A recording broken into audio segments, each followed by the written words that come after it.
Salut à tous, écoutez, on est ravis de vous retrouver pour cette 3e émission des gens qui s'aiment. Aujourd'hui on va parler de l'école, et pas de n'importe laquelle des écoles, c'est l'école démocratique. Ce sont ces alternatives à l'école en fait qui permettent de repenser la place de l'enfant, de l'adulte aussi, et des interactions possibles entre tout ça. Donc on va tout de suite aller rentrer, il y a Yazid et David, les deux fondateurs qui vont nous accueillir. On va aller voir ça, on va les questionner.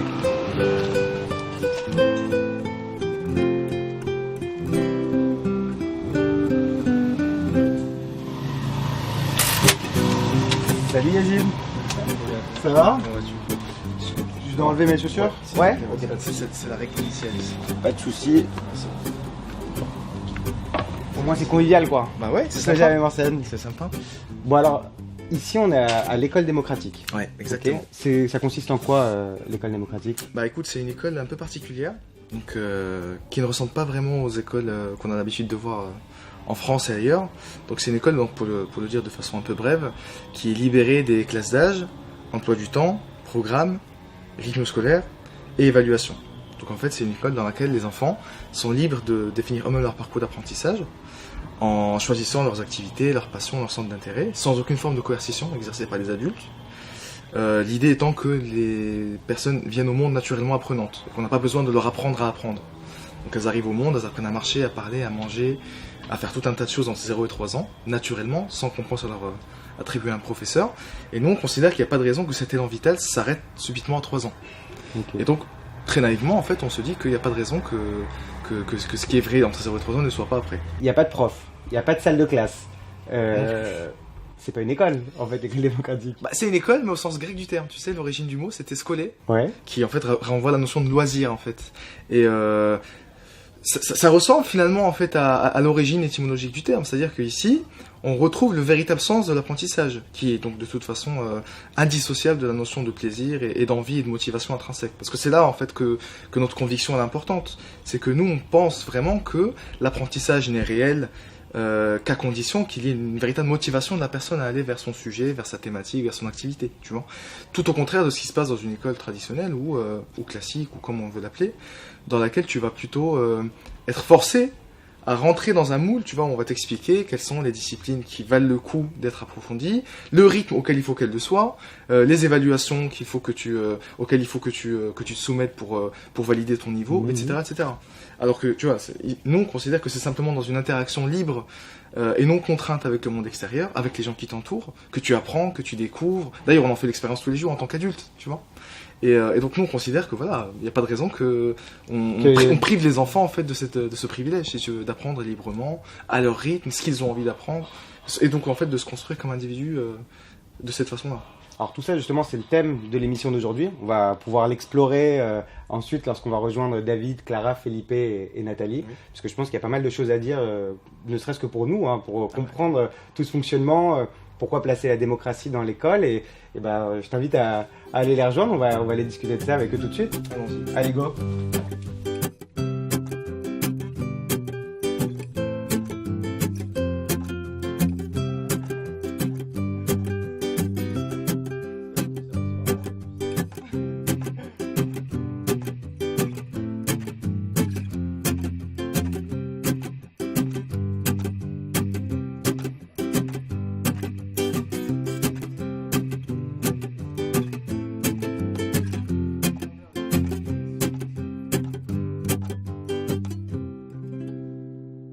On est ravis d'être ici au sein de l'école démocratique de Paris avec David, tu étais l'un des deux fondateurs de l'école, avec Yazid, un des trois. Ouais. Et Clara, qui a fait un super documentaire qui s'appelle Être et devenir, qui parle justement de cette nouvelle forme de scolarité qui n'en est pas une en fait. Et qui n'est pas du tout nouvelle.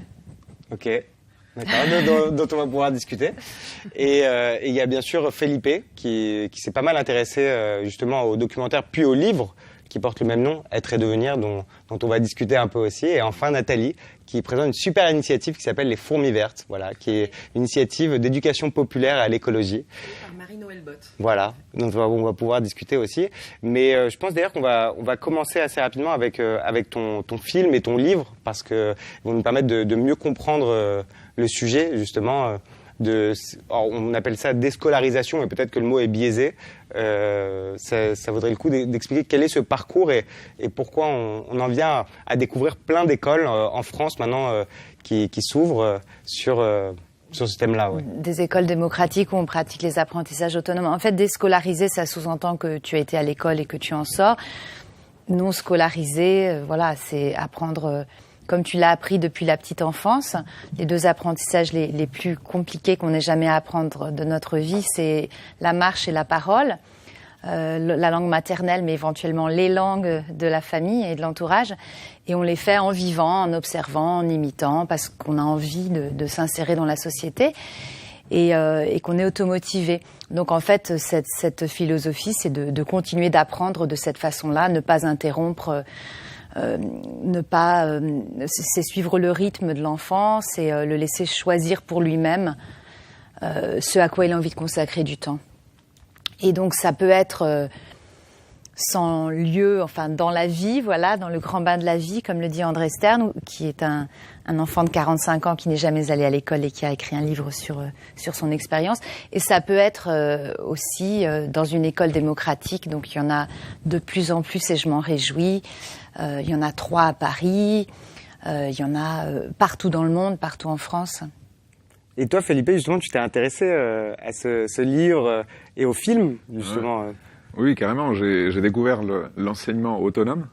En fait, ça me rappelait un peu mes vacances quand j'apprenais à la campagne. Je voyais des insectes, des animaux, comment les choses fonctionnent en permaculture, par exemple, la pousse des haricots, tout ça. C'était vachement bien. Et quelque part, je me demandais si l'attention des enfants ne pouvait pas être quelque peu perturbée par des choses qu'on voit aujourd'hui autour de nous, par exemple la télévision, les réseaux sociaux et ce genre de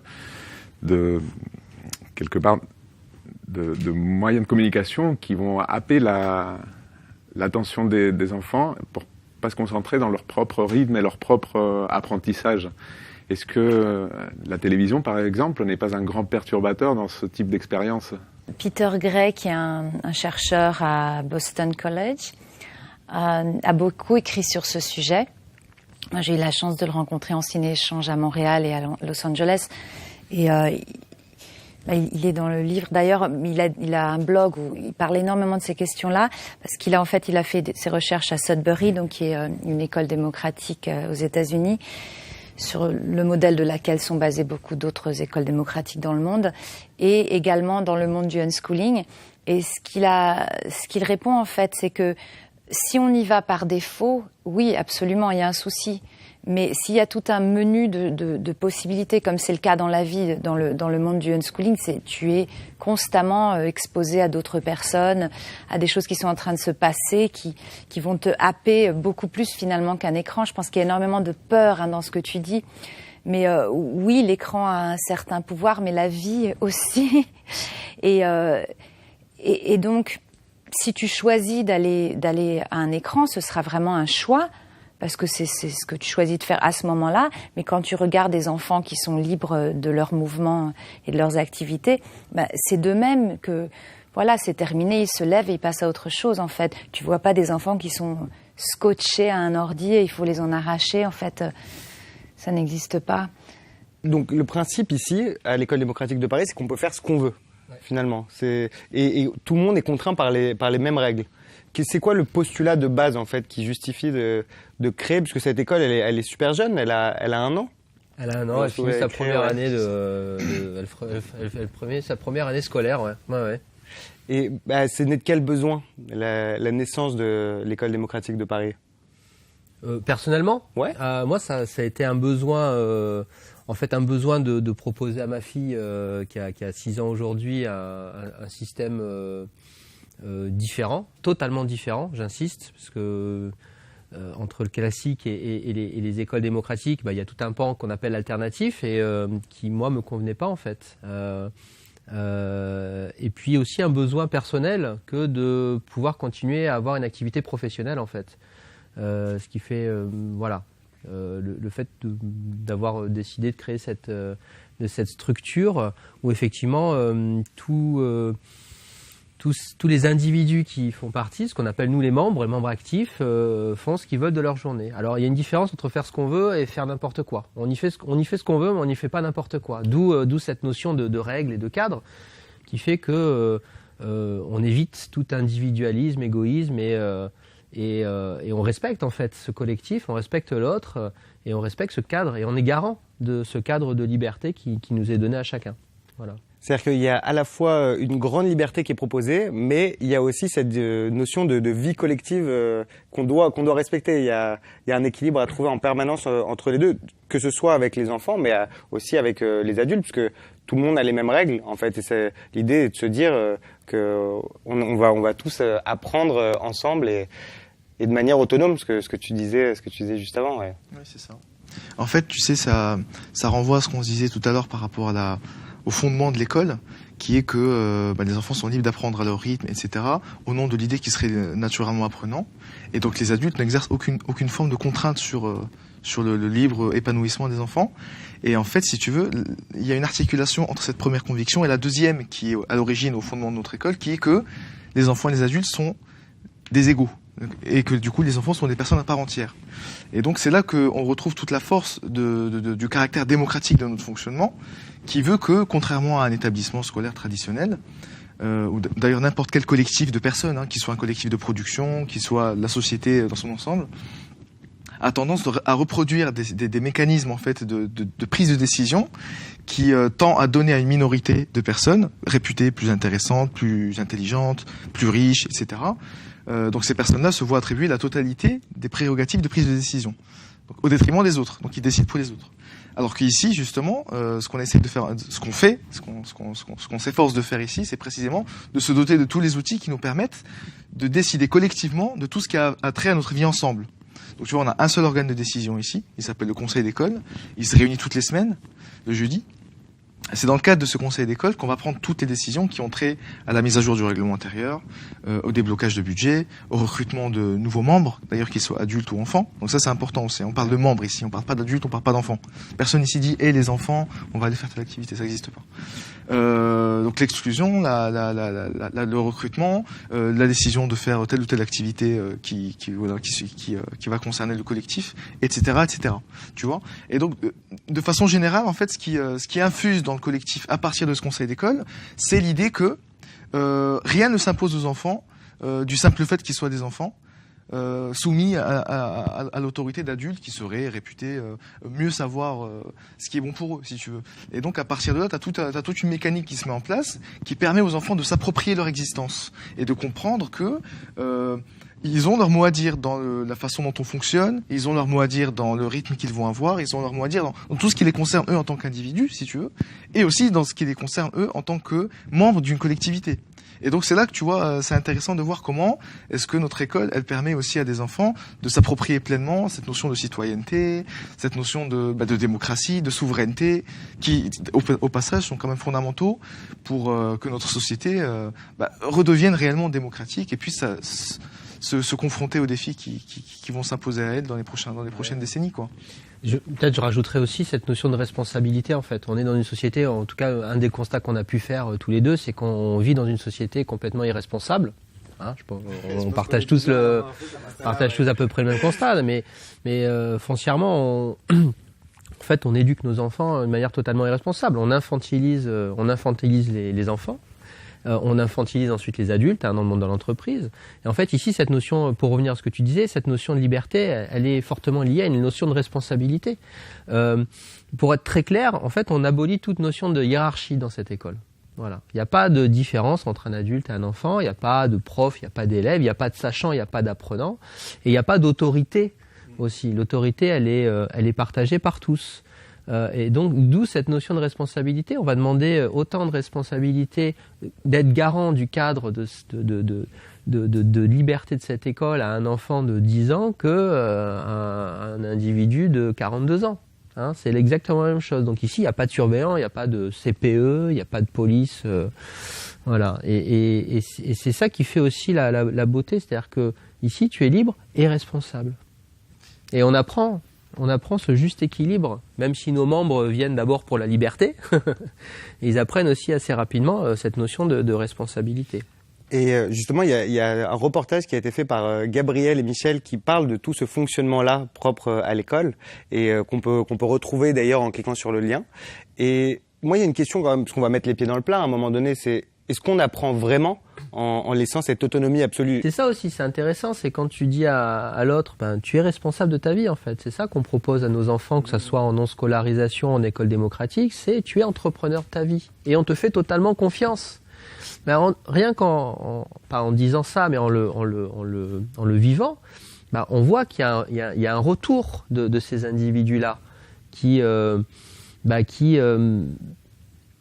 prennent vraiment en considération cette liberté. Et chez nous, on peut voir que nos membres ne sont pas 8 heures par jour sur un ordinateur, en fait. L'avantage, c'est ce que tu dis aussi. C'est vrai que là, il y a quand même un environnement qui est assez stimulant. Donc, tu as la possibilité de t'ouvrir à toutes sortes de choses. Maintenant, la question que je me pose, c'est qu'entre cet apprentissage autonome en ville et l'autre, peut-être plus proche de la nature, le membre, justement, en question, n'ira pas vers les mêmes activités. Alors, sans parler de l'écran nécessairement, mais il y a une place de l'environnement qui est très forte dedans. J'avais bien envie de vous partager, je vous ai parlé d'un extrait, il y a beaucoup quand même de confusion par rapport au unschooling. C'est un concept qui est tellement compliqué, en fait ça demande beaucoup de travail sur soi pour le parent ou l'éducateur, et puis c'est constamment remis en question par la société. Puis du coup, je pense que tout comme quand on a envie d'être un parent plutôt bienveillant, on peut aussi aller trop loin dans le sens de laisser son enfant faire tout et n'importe quoi et déranger les autres. Et ça, c'est une confusion. C'est pas le unschooling et c'est pas la bienveillance, c'est clair.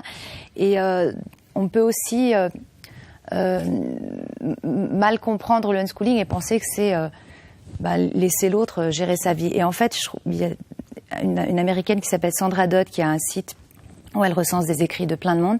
Donc je vous lis un extrait. Donc Sandra parle sur la page strewing de son site. Donc strewing, ce serait semer en français. Oui, voilà, de semer, c'est-à-dire mettre sur leur chemin des choses en lien avec leurs intérêts ou qui pourraient les intéresser sans attente.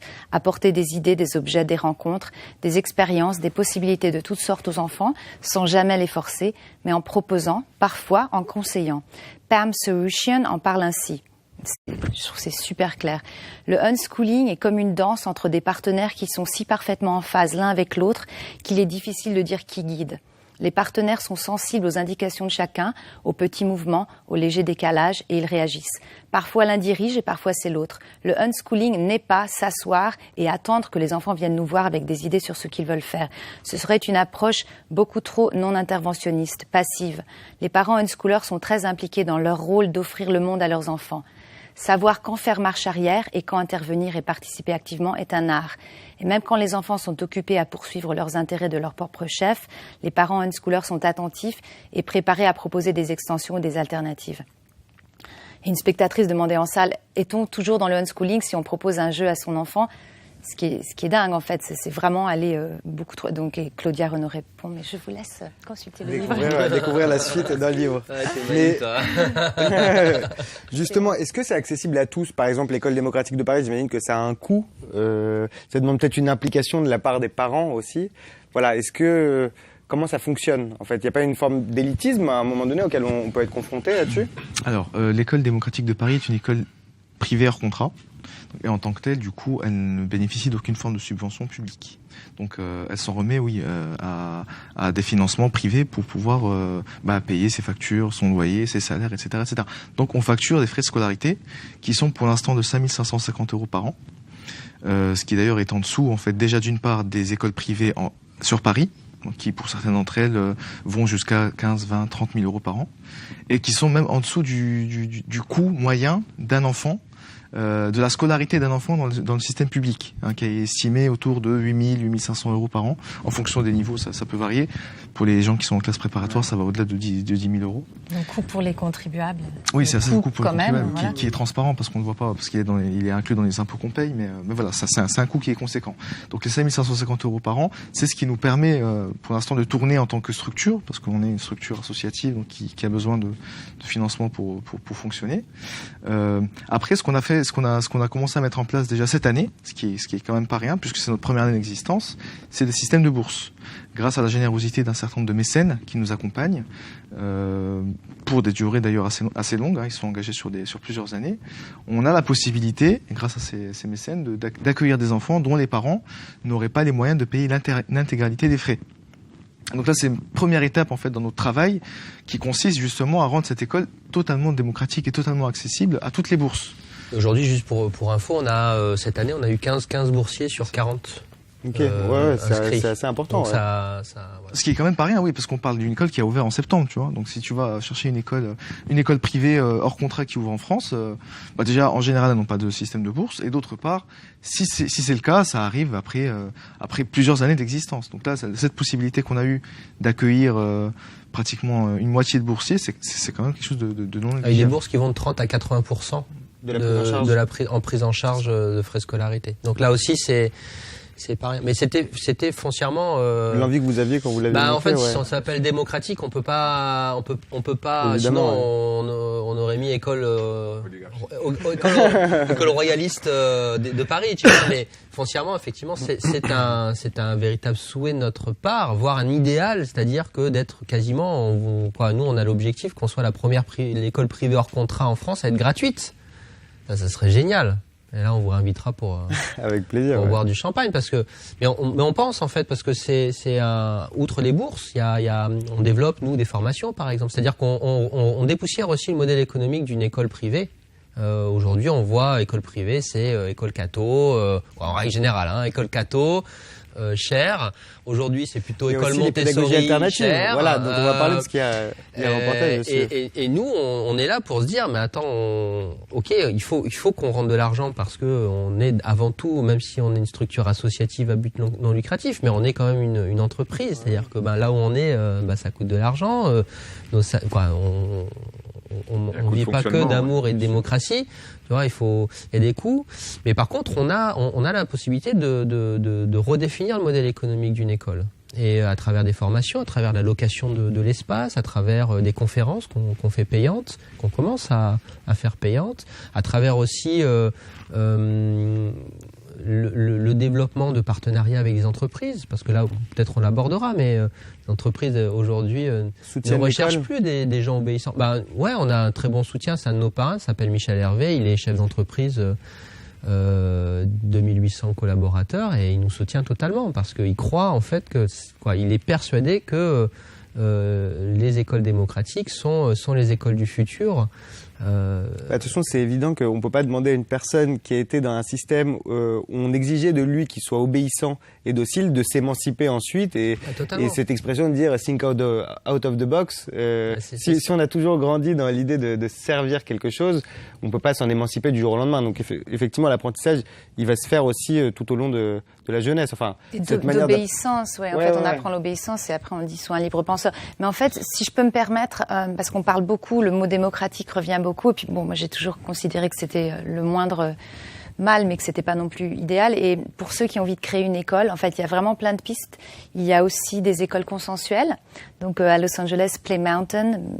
Et c'est très intéressant à rechercher parce que certains considèrent que c'est quand même dommage qu'il y ait une minorité qui soit insatisfaite et qu'on peut aller plus loin. Et alors ça prend beaucoup de temps. Déjà là, les conseils prennent du temps. Si on attend réellement, ils m'ont dit que ça peut prendre des jours, voire des semaines, mais qu'ils arrivent toujours à un consensus où il n'y a pas de minorité qui finalement est frustrée. Alors après, voilà, on peut aller tellement plus loin et c'est constamment évolutif. Peut-être que j'en avais parlé avec Ramin Farangui, qui est le fondateur de l'école dynamique à Paris.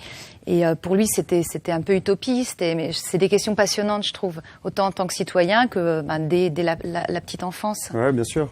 Et justement, alors, on parle de cette école démocratique de Paris, du modèle de Sudbury-Valley, mais il y a aussi pas mal de pédagogies alternatives qui ont émergé ces dernières années. Il y a d'ailleurs un reportage qu'on a fait avec Gabriel où on s'est rendu à Avignon pour découvrir une école Steiner. où moi je trouvais que c'est très intéressant parce que il y avait une réelle attention, même s'il y a des professeurs et des élèves, il y a une réelle attention qui est portée sur chacun des élèves. C'est-à-dire que j'ai le souvenir déjà qu'en arrivant dans les salles de classe, le professeur allait saluer individuellement chaque personne par son nom évidemment, et tout l'apprentissage se faisait au travers du jeu. C'est-à-dire qu'à un moment on était dans une petite classe et bon on le verra dans le reportage, mais pour apprendre la géométrie, ce qui est complètement abstrait, les enfants faisaient du tricot notamment. Et il y a énormément de jeux qui permettent de passer d'abord par quelque chose qu'on conceptualise avant d'aller vers l'abstraction. Et je trouve ça quand même super intéressant. Alors, je ne sais pas ce que vous en pensez, parce que du coup vous n'êtes pas dans ce modèle-là, mais en fait, on voit qu'il y a une envie en tout cas globalement. On l'englobe, c'est-à-dire que de fait, ce qu'on appelle nous apprentissage autonome et informel, c'est ça. C'est si tu fais du tricot non pas parce qu'un professeur t'a dit on va faire du tricot pour apprendre la géométrie. On dit juste tu fais du tricot parce que tu éprouves un intérêt. Super, tu fais du tricot. Et en faisant du tricot, on est persuadé qu'il va faire de la géométrie. Point. Mais on cherche pas qu'il fasse de la géométrie. La différence peut-être, c'est qu'on aiguille. Voilà, on ouvre une voie. Un jeu de mots avec le tricot. Ouais, voilà. Non, mais c'est ça. C'est qu'on ouvre un peu la voie pour qu'ensuite on puisse le faire. C'est de la suggestion, je pense, pas mal. Moi, après, nous, vraiment, je pense qu'il faut laisser la place à toute approche dans le paysage éducatif français. Donc, foncièrement, Steiner, Montessori et autres ont toute leur place, en fait. Nous, ce qui fait la différence, c'est qu'on n'a pas de pédagogie, en fait. Voilà. On n'a pas de pédagogie, et c'est-à-dire qu'on n'a aucune intention vis-à-vis de nos membres. C'est simple. Il n'y a aucun objectif, on n'a pas vocation à avoir une mission de leur apprendre à lire, écrire ou savoir faire de la géométrie ou des mathématiques en fait. On est toujours pareil, persuadé qu'ils l'acquerront au moment voulu et quand ils en auront besoin. Voilà. Et donc ça aide beaucoup à ce rapport égalitaire entre les individus et quel que soit leur âge. C'est-à-dire qu'on n'a pas vocation à être des encadrants, à être des éducateurs, à être des professeurs, même alternatifs. Voilà, on est des gens qui avons un savoir, mais comme les enfants ont aussi un savoir, et on est tous dans ce lieu où on apprend chacun des uns des autres, et surtout on laisse l'autre apprendre ce qu'il veut, quand il veut, où il veut et avec qui il veut. Voilà. En fait, tu as un gradient, tu vois, qui part de l'école qu'on connaît, traditionnelle, classique, qui est donc celle de la pédagogie qui s'applique à tous les enfants, sans tenir compte de leur rythme. Après, tu vois, si tu déplaces un peu le curseur, tu arrives du coup à Steiner, à Montessori, etc., où du coup la pédagogie s'adapte à l'enfant, mais reste une pédagogie quand même, avec un respect de son rythme, etc., ce que tu disais, la bienveillance. Et tu vois, du coup, si tu tires encore un petit peu, tu arrives à nous.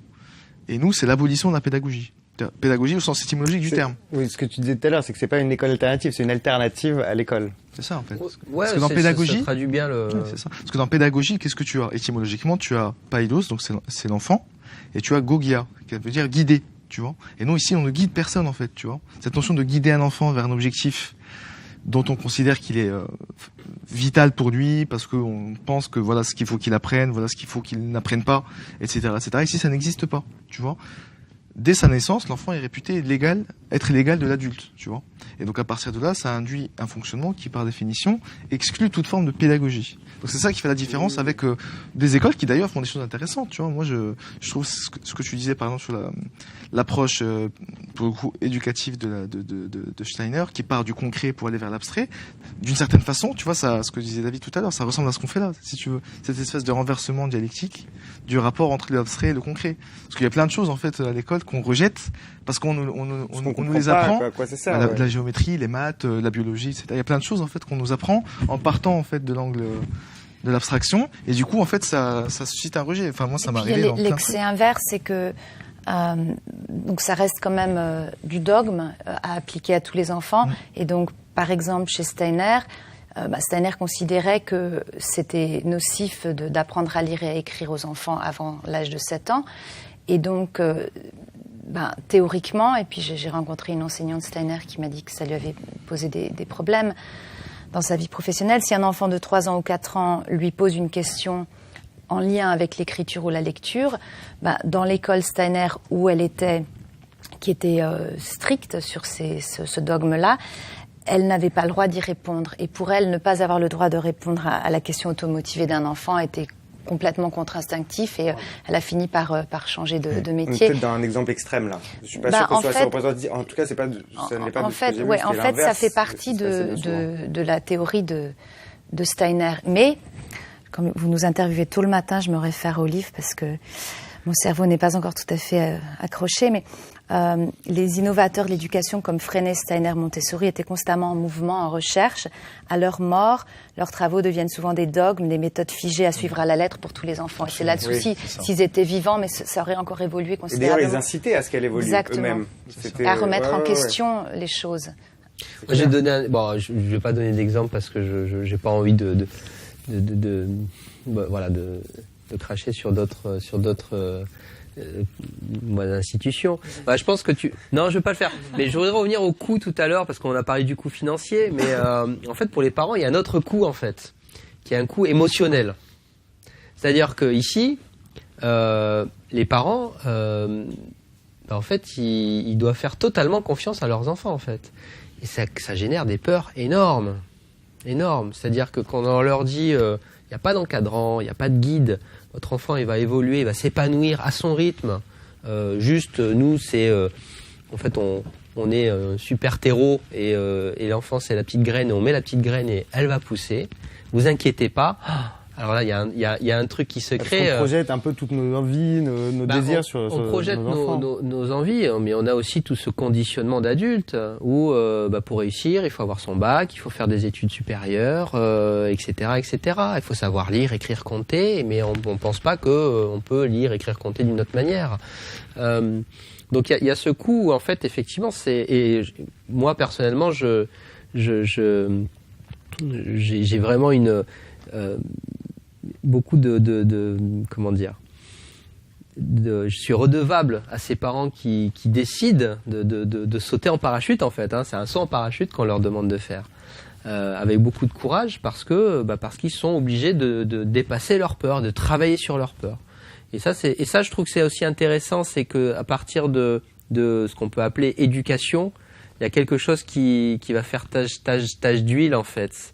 C'est-à-dire que foncièrement, tous les parents qu'on a dans cette école travaillent sur eux en fait, et que ça a un impact. Je suis persuadé que ça a un impact outre dans leur vie familiale, parce que un enfant qui a le même droit d'expression, de proposition et de décision à l'école, je pense qu'à la maison, en tout cas moi, qui est ma fille, elle se laisse pas faire à la maison, quoi. Elle se laisse pas faire dans le sens où elle a un esprit critique qu'elle a développé.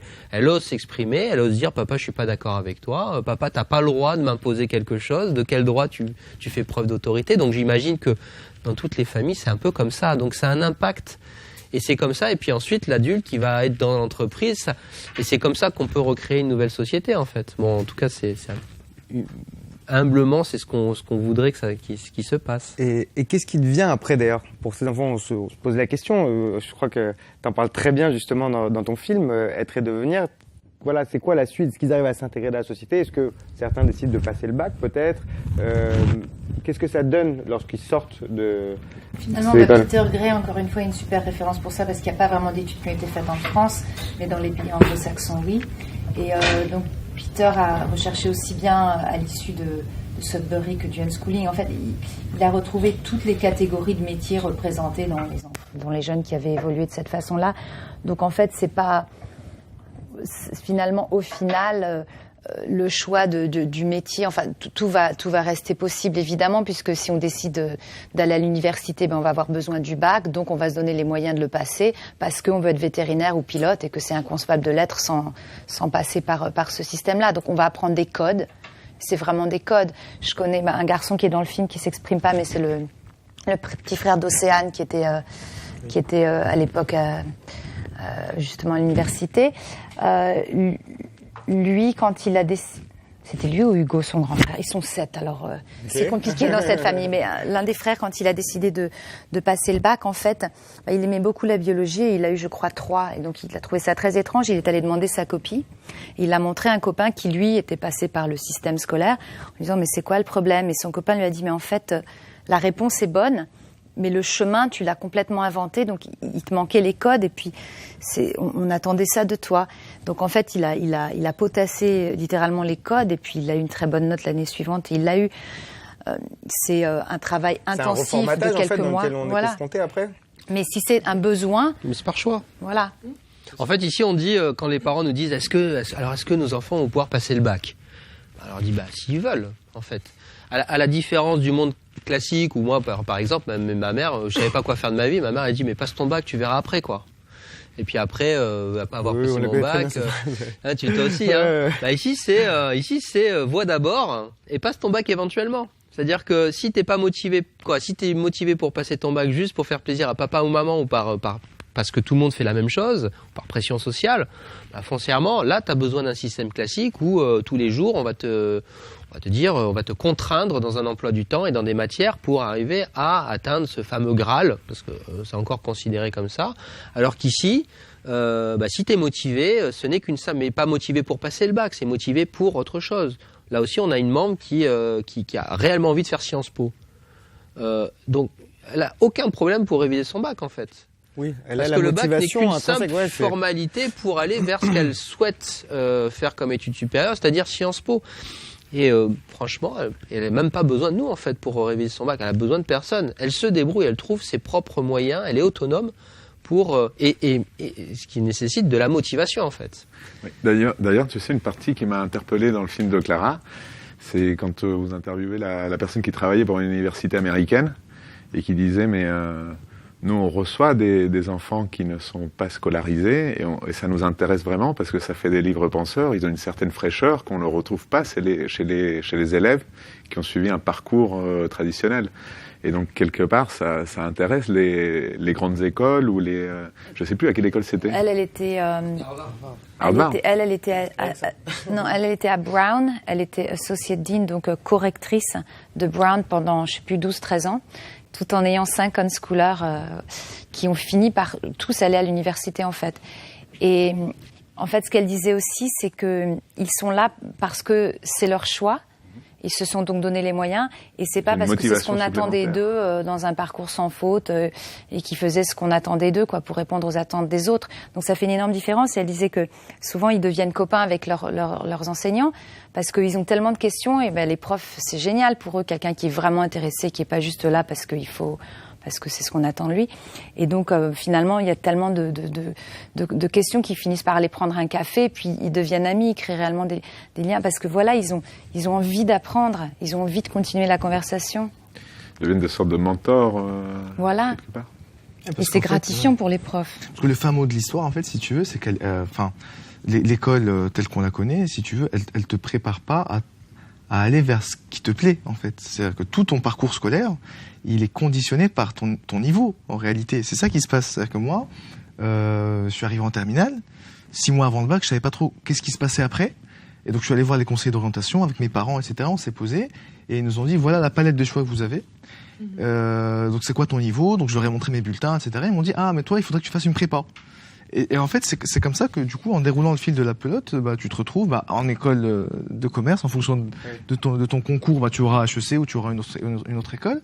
Et puis ensuite, du coup, quand tu seras dans l'école, on va te dire la même chose pour les métiers. Tu vois, on va te dire, toi, t'as fait une grande école, donc voilà les 4 métiers que tu peux faire. Tu vois, conseil, audit, finance, etc. Tu vois. Et c'est comme ça qu'en fait, on naturalise le fait que tu passes ton existence, on prend par la main, et toi, toute ta vie, elle se résume simplement à te mettre en conformité avec les attentes de quelqu'un d'autre, tu vois. Et l'attente n'est pas forcément liée à ton épanouissement. Par exemple, on avait une jeune spectatrice de 20 ans en salle qui nous disait qu'elle avait dit à la conseillère d'orientation qu'elle avait envie d'être paysagiste, de travailler en lien avec la nature, et elle l'avait fortement déconseillé en disant que c'était pas du tout un métier lucratif, et elle avait orienté sur autre chose, sur le quoi elle a passé 6 mois pour se dire finalement, mais qu'est-ce que je fais, c'est ma vie. Et ça a un impact, effectivement, sur notre vie d'adulte. Aujourd'hui, en France, ça c'était mon ancien métier, travailler sur le bien-être au travail. Aujourd'hui, il y a 87% des salariés en France qui se sentent désengagés dans leur métier, en fait. Et une des principales raisons, c'est la nature du travail, la nature même du travail. C'est-à-dire que les gens, en règle générale, font des métiers qu'ils n'ont pas choisis. Donc après on compense, et c'est ça aussi. Il y a tout un, je pense que il y a tout un enchaînement, c'est qu'on compense par, ok, ça me plaît pas, alors comment je vais compenser? Je vais gagner. Il faut que je gagne le plus d'argent possible. Tu vois, ou il faut que je monte le plus haut possible dans la hiérarchie. Tu vois, j'ai le plus de pouvoir. Et il faut que j'ai pas qu'une voiture, il faut que j'en ai 2. Il faut que j'ai les derniers écrans plats, il faut que j'ai les derniers smartphones. Donc cette société de consommation, elle est intimement liée à ce mal-être intérieur, à ce manque d'alignement entre sa nature profonde et ce qu'on fait dans la vie. Et effectivement, l'école telle qu'on la connaît aujourd'hui, elle n'a pas vocation à te faire découvrir à t'émanciper. Elle a, juste peut-être pour petit historique rapidos, mais l'école telle qu'on la connaît aujourd'hui, elle est somme toute très jeune en fait. C'est 19e siècle, c'est l'époque de la révolution industrielle, où donc on est passé d'une société agraire à une société industrielle de production et de consommation, avec un fort besoin de main d'œuvre. On parle de ressources humaines. C'est ça, hein. Et donc, qu'est-ce qu'on avait? On avait des paysans qui étaient illettrés, etc., à qui on devait apprendre à lire quelques consignes et à obéir, en fait, à obéir à un contremaître qui lui-même obéissait à une personne supérieure, etc., etc. Donc, l'école, elle a été faite pour créer des soldats. Pour créer des soldats. Bah oui, puisqu'en plus, c'était à peu près l'époque avec, pareil, il y a pas mal de guerres à cette époque-là. Donc, c'était créer des gens obéissants, des gens, dociles, qui savaient respecter des consignes claires. Et voilà. Et en fait, cette école-là, c'est l'école qu'on connaît aujourd'hui, en fait. Elle n'a pas foncièrement bougé, à part... C'est l'école de la Troisième République, ouais. Voilà, à part quelques programmes ou changements dans les rythmes scolaires, elle n'a pas changé. Alors que le monde, lui, il a évolué, mais et il évolue de manière exponentielle depuis les années 90. Donc c'est là où il y a un total décalage, et un décalage de plus en plus grand en plus, entre la structure école et la société, le monde tel on parle là de l'école de l'éducation nationale. On parle, de l'école publique, oui. Et il y a un autre point aussi qu'on a assez peu évoqué, c'est que on parle souvent d'échec scolaire chez l'enfant, avec tout ce système de notation, de comparaison permanent dans lequel on est. Ou d'enfants à problème. Tu vois, nous on a beaucoup on a peut-être tous déjà été confrontés nous-mêmes quand on était plus jeunes, et puis tu te dis mais bon qu'est-ce que je vais faire de ma vie quoi? La société, enfin je rentre pas dans ces cases-là, et ça bride nécessairement. On finit journaliste alors, c'est ça? On finit journaliste du coup. On regarde trop la télé quand on est jeune, on finit journaliste. Ouais. Non, c'est ça, on a des mauvaises jours, on fait journaliste. Ce qui est intéressant, c'est que si tu veux, l'échec scolaire et la réussite scolaire sont les deux faces d'une même médaille, si tu veux. Qui est ce que je te disais tout à l'heure, la mise en conformité de l'enfant avec les attentes de l'adulte. Donc dans un cas, ça marche, donc tu es un gentil petit soldat qui obéit et qui arrive à se mettre en ligne, en rang, et dans l'autre cas, ça marche pas. Mais de toute façon, c'est problématique, si tu veux. Et c'est précisément la prise de conscience du fait que même pour les gens qui réussissent, pour qui ça marche, la vie qui arrive après l'école, c'est une vie d'aliénation, d'asservissement, d'obéissance, etc. C'est ce constat qui m'a poussé à me dire mais il y a un truc qui va pas avec cette école, tu vois.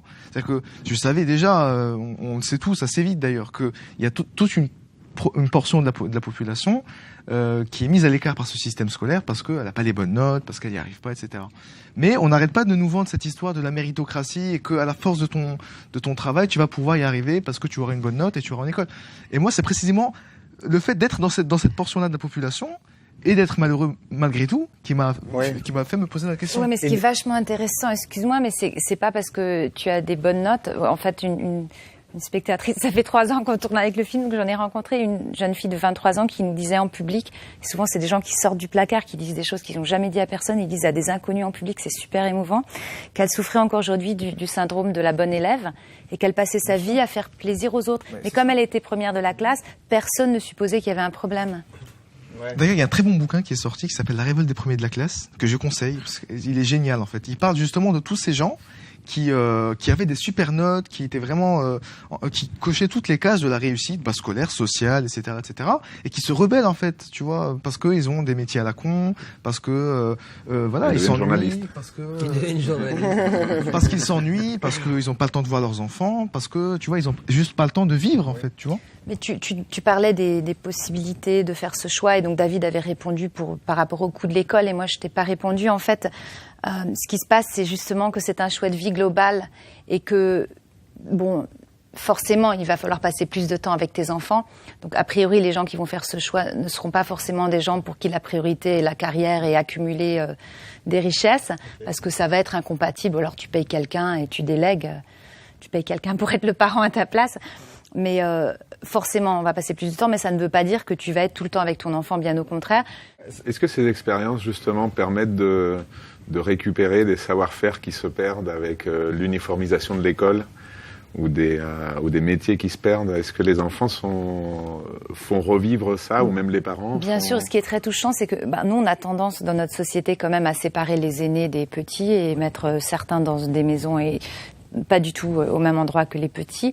Et donc du coup, dans la vie, dans le life learning, le unschooling, du coup, il y a plus cette séparation. Et donc l'enfant, déjà tout petit, il a des questions, des intérêts qui n'ont rien à voir avec ceux des parents. Donc même si les parents sont cultivés ou qu'ils ont fait de hautes études, ils n'ont pas les réponses.